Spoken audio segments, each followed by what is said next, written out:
to systematically review the components and the assumptions in the original foundation budget.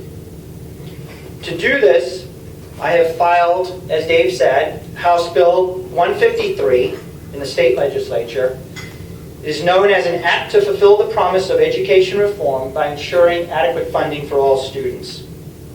This legislation would create an Education Resource Study Committee, which would be charged with overseeing an independent, objective study to determine the resources needed for our students to achieve our high standards. The study would also consider opportunities for greater efficiencies within and among school districts, whether that's through opportunities of consolidation, online learning, distance learning, and so forth. The results of this adequacy study would then guide Chapter 70 funding in future years. Massachusetts was the first state to undertake an adequacy study in 1991. This then served as the basis for the Chapter 70 foundation budget in the Education Reform Act of 1993. Since then, more than 50 adequacy studies have been completed in over 35 other states.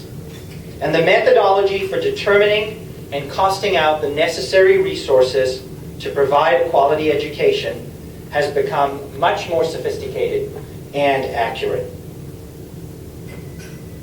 Recently, I joined with Senator Gail Kinderas, who's the lead Senate sponsor of the bill, the Massachusetts Teachers Association, and the Massachusetts Association for School Superintendents to launch the Coalition for Student Success.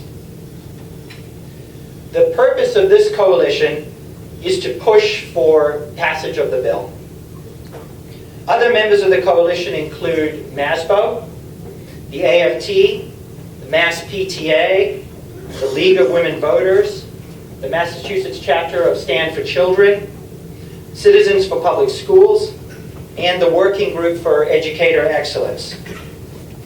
All, as I'm sure you're aware, very well regarded and prominent organizations when it comes to education policy in the state. The other supporters of the bill who are also considering joining the coalition include the Massachusetts Association of School Committees, the Massachusetts Business Alliance for Education, and a variety of other organizations. I should also mention that Governor Patrick has expressed support for conducting an adequacy study in the past and actually included funding for an adequacy study in several of the budgets that he presented to the legislature in past years. Let me wrap up by saying that all of you